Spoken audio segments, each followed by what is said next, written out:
Okay, welcome back. This is production. I guess class number 2 again. Just going over some things. Yesterday we went over Mozambique and tumbao. What I'm gonna talk about today, we're gonna finish that same song I wrote called Atlanta for the Morehouse Jazz Collective. So just to revisit what we talked about yesterday, we decided on Mozambique with the drums. So here we go right here. Once again, this Mozambique with the drums. Actually, let me just solo the congas and the drums, the claps. Okay, here we go.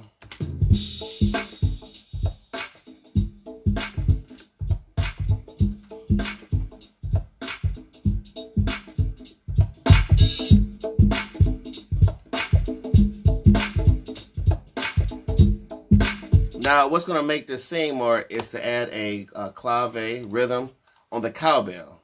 Give it kind of like that quasi-go-go feel.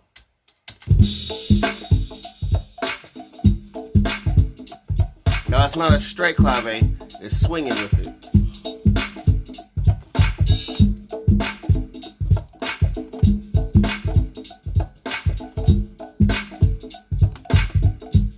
Make sure it's got to swing. You can't play it straight. Now, another variation you could do is what I did was a variation on the cascada rhythm, which by itself would sound like this.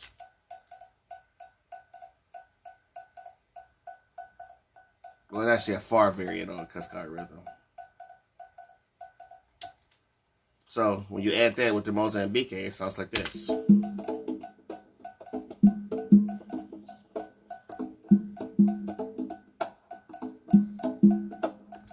Now you add that with the drums, you get this.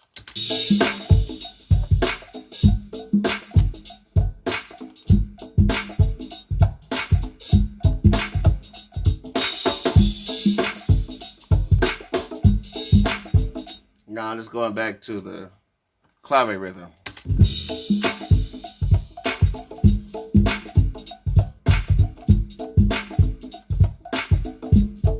Now when you produce it, what I do is I'll put the cowbell on the right, not all the way, like halfway on the right.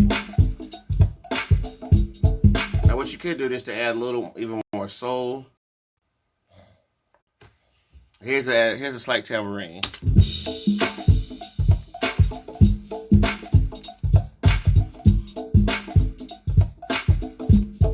So the cowbell is very, very important. You don't want it too much up front.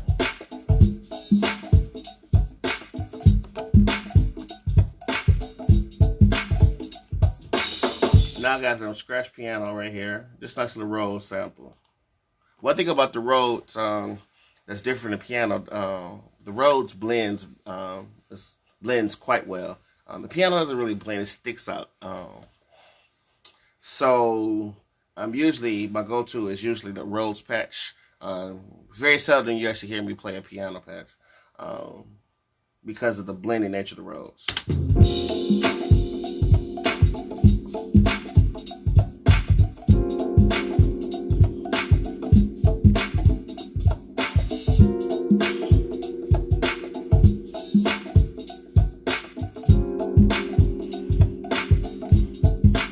Now, when you play a piano, if you have a guitar, you don't need to do a rhythm on the piano because you leave that for the guitar.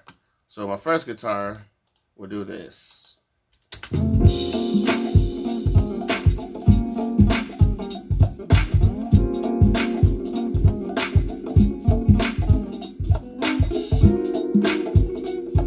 Okay, and then you pan, I do a second guitar, one on the left, one on the right. So here's a rhythm on the right side.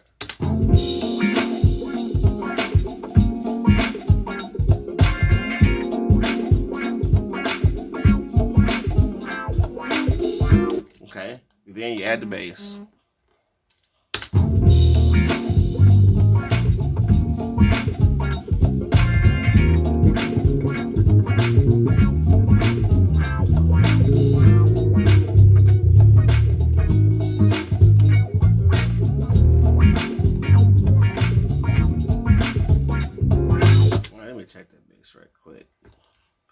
Is that a clip?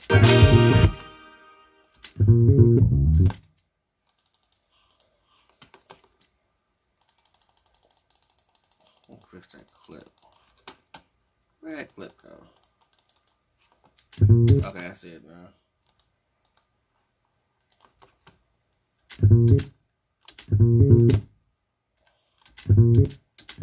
There you go. There's a little high end frequency on that bass. Gotta get rid of that.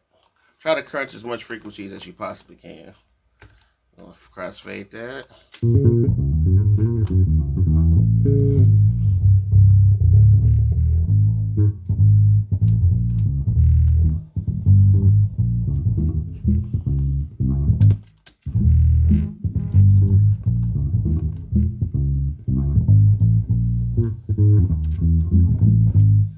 Okay.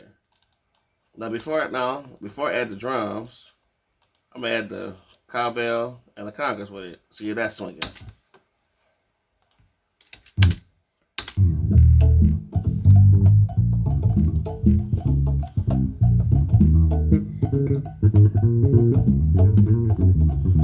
Tambourine. Okay.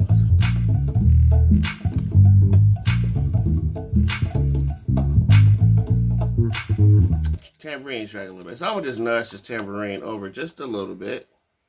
Just a little bit. That was me dragging a little bit. So, or I could just re-record it.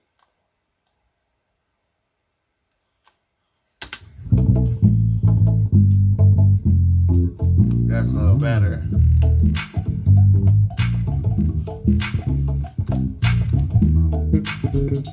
I just like to re-record it.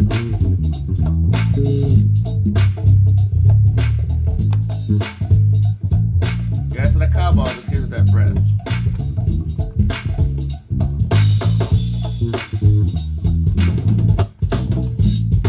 Okay. All right. So the next thing is horns. I like to, when I record horns, I record with the big band section, meaning like 4 trumpets, 4 trombones, 5 saxophones. And usually part of my voicing is I like to have the baritone saxophone have the lower voice. I usually don't give too much to the 4th trombone, which is normally bass trombone. So let's hear how I voice that.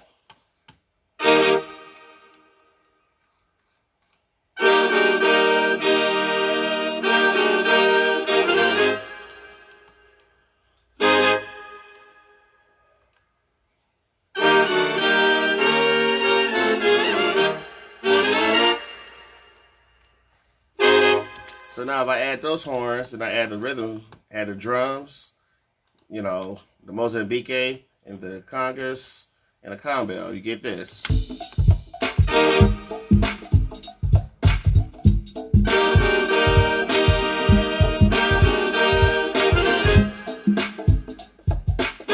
when I mix, I stick out the baritone sax just a little bit.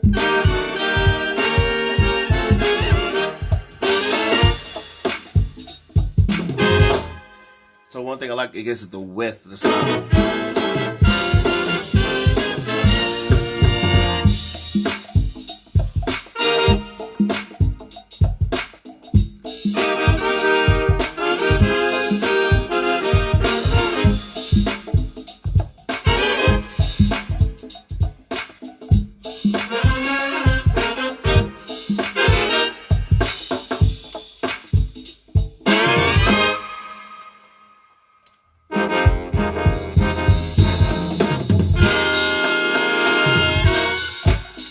So there you have it. So those are a couple techniques on, you know, recording congas, and we added cowbell, different rhythms. If you have any questions, feel free to write me. I can talk more about horns if you like. But that's production class 2 today. Thank you.